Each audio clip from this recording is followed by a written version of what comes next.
काबुल से आया मेरा दोस्त। जी हां, इन दिनों खूब चर्चा हो रही है अफगानिस्तान की और तालिबान की। तालिबान किसी तारीफ के मोहताज नहीं। बहुत चर्चाएं हमने पहले भी सुनी हैं, लेकिन इस बार जो चर्चा हो रही है वो पहले की चर्चाओं से काफी अलग है। क्योंकि अफगानिस्तान में इन दिनों तालिबान का शासन है और तालिबान के नेता और अफगानिस्तान के विदेश मंत्री आमिर खान मुत्तकी इन दिनों हिंदुस्तान में हैं। तो जाहिर है न सिर्फ इस पर चर्चा हो रही है बल्कि कई तरह के सवाल भी उठ रहे हैं। और इन सवालों के बीच सबसे बड़ी बात यह है कि भारत की दरअसल ये कितनी बड़ी एक कूटनीतिक जीत है। क्योंकि कहते हैं ना कई बार कि दुश्मन का दुश्मन अपना दोस्त। क्या ये स्ट्रैटेजी है, क्या ये लाइन है या कुछ और? क्योंकि इन दिनों आपको पता है कि किस तरह से पाकिस्तान और अफगानिस्तान के बीच ठनी हुई है। लेकिन उससे बढ़कर आगे हम बात इस पर करेंगे आज चर्चा कि दरअसल जब विदेश मंत्री अफगानिस्तान के हिंदुस्तान के दौरे पर हैं और उनकी यहां एस जयशंकर जो हिंदुस्तान के विदेश मंत्री हैं, फॉरेन अफेयर्स मिनिस्टर हैं, उनके साथ द्विपक्षीय वार्ता और उस वार्ता में कई तरह की बातचीत और खासतौर से एस जयशंकर के बारे की तरफ से ये कहा जाना कि हमने अफगानिस्तान को, चूंकि वो हमारे निकटवर्ती पड़ोसी हैं और अफगानिस्तान के लोगों में उनकी बेहतरी, उनकी तरक्की में रुचि दिखाना हमारा कर्तव्य है, हमारा फर्ज है। ऐसे में एक तोहफा भी दिया है भारत ने। वो तोहफा क्या है? वो तोहफा है मेडिकल हेल्प और मेडिकल के क्षेत्र में 20 एम्बुलेंसेज दी जानी, जिनमें से 5 की बाकायदा उसको सौंप दी गई है, 5 एम्बुलेंसेज। और ऐसी कई तरह की बातें। तो एक उस रिश्ते की छोटी सी एक कड़ी है, लेकिन सबसे बात यह है कि रिश्ता, ये दौरा और इससे पड़ने वाले खासतौर से जो साउथ एशिया की जो पॉलिटिक्स है उस पर इसका असर क्या पड़ेगा, किस तरह का रिस्पॉन्स इसका वेस्टर्न वर्ल्ड से आ सकता है।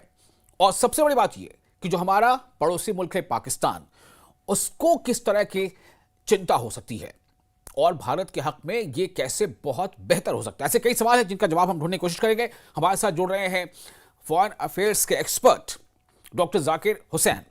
डॉक्टर जाकिर, आपका बहुत बहुत इस्तकबाल है न्यूज़ 18 के सोशल मीडिया प्लेटफॉर्म पर। काफ़ी चर्चा हो रही है काबुल, दिल्ली, कोई काबुल की जलेबी की बात कर रहा है, तो कोई काबुल के पहरावे की बात कर रहा है, तो कोई तालिबान की चर्चा कर रहा है। मैं आपसे जानना चाहता हूं कि भारत की राजनीति में या विदेश नीति में ये किस तरह का एक बदलाव है और ये कितना मतलब कह सकते हैं कि बेहतर है, कितना पॉजिटिव है कि आज अफगानिस्तान के विदेश मंत्री जो तालिबानी नेता हैं वो इन दिनों भारत के दौरे पर हैं। जी,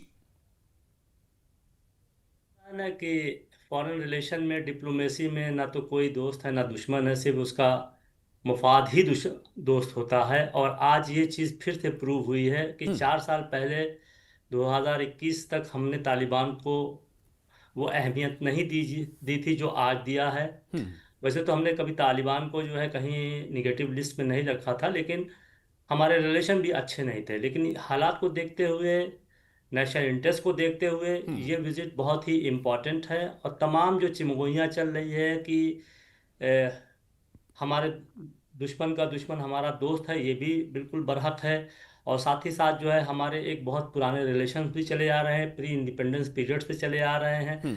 और आमिर मुत्तकी साहब का जो है देवबंद में विजिट करना अपने आप में खुश शो कर रहा है, क्योंकि तालिबान के जो बानी थी समीउल्लाह हक साहब जो है, उनके बाप जो है, उनके वालिद जो है देवबंद से पढ़ाए।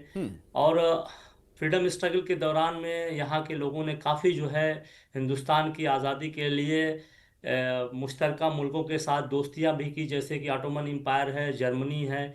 यहाँ पर एक गवर्नमेंट जो है महेंद्र सिंह के नाम क़यादत में एक वहाँ पर हिंदुस्तान में जाके वहाँ पर एक फ्रीडम स्ट्रगल का लॉन्च भी किया था। जी, तो ये सारी चीज़ें जो हैं, कुछ हिस्टोरिकल फैक्ट्स हमारे सामने हैं जो बहुत ही क्लोज हैं, और कुछ इस तरीके की चीज़ें हैं जो आज के हालात को ये मंजर लाने के लिए जो है वेलकम किया है। ठीक है जाकिर और साहब, मैं मैं सोचता मैं, हूँ ये मैं बहुत अच्छी हिस्टोरिकल बात। बैकग्राउंड पे थोड़ा बाद में जाऊंगा।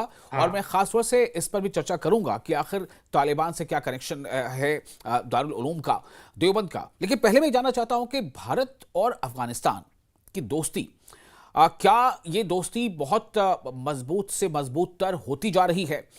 क्या ये वक्त की जरूरत थी?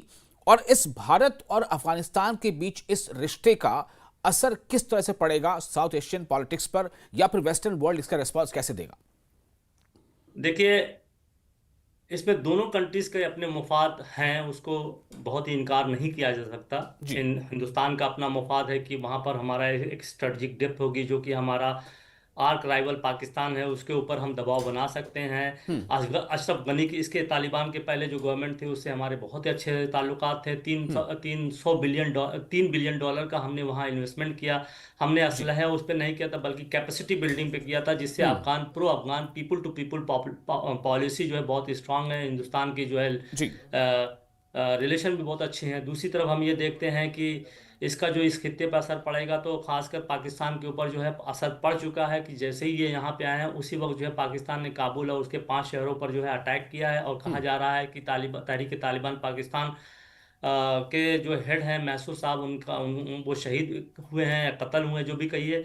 तो इसका जो है वाइड रेंजिंग इम्पैक्ट आ रहा है, और ख़ासकर अमेरिका और वेस्टर्न वर्ल्ड भी इसको बहुत ही कीनली देख रहे होंगे, क्योंकि अभी हाल ही में जो है प्रेसिडेंट ट्रम्प ने कहा कि हम बंगराम वापस लेंगे। तो जी। क्या जी। हिंदुस्तान और तालिबान एक पेज पर आ रहे हैं, तो इसके लिए क्या होगा। और अभी उड़ती पुड़ती जो खबर भी आ रही है ट्विटर के जरिए इधर उधर की, अफगानिस्तान के साइड से ये कहा गया कि हम क्या जो है एक डिफेंस एग्रीमेंट कर सकते हैं, जिसमें ये हो कि हमारे ऊपर अटैक जो है इंडिया के ऊपर अटैक, इंडिया के ऊपर अटैक जो है अफगानिस्तान के ऊपर अटैक। ये सब सारी चीज़ें जो है एक साथ उभर के आई हैं, क्योंकि हम्म। एक बिल्कुल नई चीज़ हुई है जो कभी कोई सोच भी नहीं सकता था। हिंदुस्तान की अपनी पब्लिक इसमें सोच नहीं सकती थी। इसी को डिप्लोमेसी कहते हैं, इसी को हिंदुस्तान की बदलती हुई जो है फॉरेन पॉलिसी का एक नमूना भी है। और शायद ये बहुत ही सही स्टेप भी है कि हम क्यों किसी से दुश्मनी हमीशा के लिए पाल लेकिन के एक रखें, जब हम सवाल सब एक तो। सवाल जाकिर साहब ये भी जी। होगा, हम ये जानते हैं कि पड़ोसी मुल्क का जो है हमारा पाकिस्तान, उससे हमारे रिश्ते किस तरह के रहे हैं, मीठे कम खट्टे ज़्यादा। तो ऐसे में क्या कहीं ऐसा तो नहीं है कि इसका कुछ उल्टा भी रिएक्शन हो, यानी कि अफगानिस्तान से ज़्यादा दोस्ती पाकिस्तान को कुछ और ज़्यादा हमारी दुश्मनी पर मजबूर ना कर दे? मतलब मैं ये जानना चाहता हूँ कि क्या ये भी एक मामला है। और दूसरा ये कि अफगानिस्तान से दोस्ती का मतलब ये है कि ये हमारे लिए बहुत बड़ी जीत है, लेकिन चाइना का भी जिस तरह से अफगानिस्तान में इंटरेस्ट रहा है, वो इसे कैसे देखेगा? देखिए, पाकिस्तान अगर पाकिस्तान ने कोई भी कसर नहीं छोड़ी है हमारे साथ दुश्मनी निभाने में। बिल्कुल। दोस्ती तो छोड़ दीजिए, तो हम्म। अगर हम मतलब इसी को मानते रहें तो हम आगे नहीं बढ़ेंगे। हम्म। पाकिस्तान को जो भी करना हो करे, हमारे रिलेशंस, हमारे फॉरेन पॉलिसी की जो इंटरेस्ट हैं उसको हमें आगे बढ़ाना चाहिए। हम्म। अफगानिस्तान उसकी एक बहुत बड़ी कड़ी है। हम्म। और साथ ही साथ मैं ये भी बता दूं, इस विजिट से अफगानिस्तान को भी बहुत फायदा हुआ है, हम्म। क्योंकि अफगानिस्तान 2021 के बाद से जो है अभी अलग थलग पड़ा हुआ था, दुनिया में कोई रिकॉग्नाइज नहीं किया था। रशिया हम्म। के बाद रशिया ने ऑफिशियली सिर्फ रिकॉग्नाइज किया है। हम्म। चाइना ने इसी तरीके के रिलेशन जो है बना के रखे, जैसे हम अभी इनिशिएट कर रहे हैं। हम्म। और एक खास बात और है कि जब पहली बार तालिबान आया था, तालिबान वन, तो इन देशों ने जो है रिकॉग्नाइज नहीं किया था, बल्कि नेबरिंग कंट्रीज ने किया था। गल्फ की कंट्रीज सऊदी अरबिया, यूएई और पाकिस्तान ने किया था, जो कि फ्लॉप हुआ था। तो हम्म। अब कंट्रीज बहुत ही कॉशियस वे में बढ़ रही हैं, लेकिन अफगानिस्तान की अहमियत तो कोई इनकार भी नहीं कर रहा है। और सारी रीजनल कंट्रीज, जिसका जैसे इकबाल ने कहा था अफगानिस्तान को हार्ट ऑफ एशिया, कि अगर यहाँ पे कुछ होता है तो पूरा एशिया सफर करेगा और साउथ हम्म। एशिया तो लामौला होगा। तो इसी को देखते हुए हिंदुस्तान ने कहा। अब चाइना की तरफ आते हैं। अफगानिस्तान में कम से कम जो है 1 से 2 ट्रिलियन डॉलर की मादनियात हैं, जिसमें जी। लिथियम ऑफ सऊदी अरबिया कहा जाता है, जो कि जी। बैटरी और आज के इलेक्ट्रॉनिक और जो है क्या कहते हैं कि ब्रास है, आयरन है, ये सब बहुत ज़्यादा मादनियात है, जो चाइना अकेले जो है रिलेशन बना के सब कुछ साइन करता चला जाता। और अब तालिबान के पहले हमारे भी रिलेशन थे। हमने हाजी गाक में जो जी। है एक एग्रीमेंट किया था, बिल्कुल। ब्रास का, पीतल हाँ। का, जो हम्म। सबसे बड़ा जखीरा है। तो हम्म। हम बिल्कुल अफगानिस्तान को छोड़ नहीं सकते हैं, जैसे कि जी। हमने म्यांमार में जो किया था पहले टर्म में, कि हमने जो उसको छोड़ दिया था कि भाई तुमने एक डेमोक्रेटिक गवर्नमेंट खत्म किया तो हम खत्म कर दिया, तो उससे जी। चाइना का पूरा होल्ड हो गया। उसी तरीके की गलती हम अफगानिस्तान में नहीं करना चाहते। वो उनका इंटरनल मामला है, वो जो करना चाहें करें। जी। ये हमारे फॉरेन पॉलिसी की अवेयरनेस आई है, एक जी। मेच्योरिटी की तरफ जा रहा है, एक आइडियोलॉजी के हटा के नेशनल इंटरेस्ट को देख रहे हैं। ठीक है। तो इसका असर बिल्कुल आएगा, और आने वाले कल में किस तरीके से आएगा इसके लिए भी हमें तैयार रहना है। ठीक है। मेरा अगला सवाल ये होगा कि और ज्यादा ये क्या मजबूती की तरफ देश भारत जो है कदम बढ़ाएगा? पहला एक सवाल ये है। उससे दूसरा जुड़ा सवाल ये है कि आपने शुरू में जिक्र किया था कि दारुल उलूम देवबंद से क्या रिश्ते हैं, इस पर जरा रोशनी डालें थोड़ा इख्तिसार के देखिए साथ। जी। देखिए ये है बिल्कुल एक फॉरेन पॉलिसी में ये होता है कि ज़्यादा से ज़्यादा कंट्रीज़ के साथ जो इसके एक ही जो है पेज पे होते हैं, उनके साथ रिलेशन बनाने से मजबूती आती है। जी। लेकिन यहाँ पर हमारी ये अफगानिस्तान की रिलेशन जो है, अगर हम साफ साफ उसको कहें तो अपने दुश्मन को जो है काउंटर करने के लिए ये मूव बहुत ही अच्छा है। और उसी के तहत जो है हमने चाबहार जो डेवलप किया था, ताकि अफगानिस्तान एक लैंड लॉक कंट्री है, वहाँ पे डायरेक्ट जी सप्लाई करें, जो पाकिस्तान को जो है हटा के किया जाता, क्योंकि अब पाकिस्तान के थ्रू ही जाता था। पाकिस्तान की हरकतें बहुत ही नापाक रही हैं। जी तो ये जो है डायरेक्ट कनेक्टिविटी भी, अफगानिस्तान जो है ना सिर्फ पाकिस्तान या चाइना को बुरा लगेगा, बल्कि अमेरिका, वेस्टर्न वर्ल्ड को भी जो है जी वहाँ से अलर्ट करेगा। और चैलेंजेस हमारे सामने बहुत हैं। और अभी हमने बहुत ही कॉशियस स्टेप बढ़ाया है कि फुल फ्लेज जो है डिप्लोमेटिक रिलेशन नहीं बनाया है, एक टेक्निकल रिलेशन बनाया है। यहाँ पे एम्बेसी उनको रिवाइव करेगी, हम भी अपनी वहाँ पे टेक्निकल जो है हाउस है उसको हम एम्बेसी में कन्वर्ट करेंगे। तो स्टेप वाइज स्टेप जो है हम बढ़ रहे हैं। इसके पहले जो है हम दुबई में मिल चुके थे, हमारे मिस्री साहब मिले थे वहाँ पर। जी और ख़ास बात इन मीटिंग्स की ये हुई है कि दोनों कंट्रीज, इंडिया ने अपना झंडा शेयर नहीं किया व्हेन दे वर मीटिंग, तो बिल्कुल बिल्कुल अफगानिस्तान का। हाँ तो ये एक बहुत ही कॉशियस जो है स्टेप चल रहा है, लेकिन बहुत ही मानीदार मानीखेज जो है डेवलपमेंट हो ठीक रहे हैं, है जिसके ठीक इम्पैक्ट है आएंगे।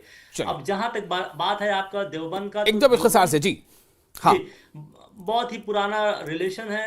अब तालिबान के जो बानी है समीउल हक साहब जो है, वो देवबंद, उनके बाप जो है देवबंद में पढ़े थे और पढ़ाए भी थे।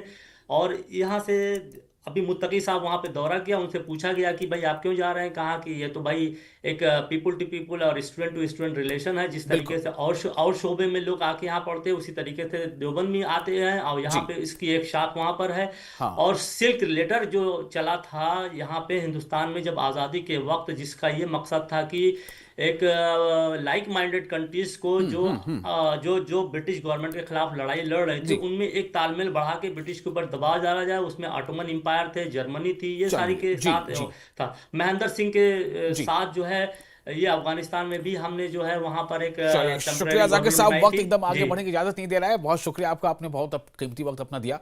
तो ये बहुत अच्छी पहल है और जैसा उन्होंने कहा है जाकिर साहब ने कि ये भारत की कूटनीति की एक बहुत ही अच्छा कदम जो है इसे उठाया जा रहा है और आशा ये करनी चाहिए, उम्मीदें करनी चाहिए कि आने वाले वक्त में इसका भारत को बहुत ज़्यादा फायदा होगा और साथ ही साथ अफगान को भी इसका बेशक फायदा ज़रूर होगा।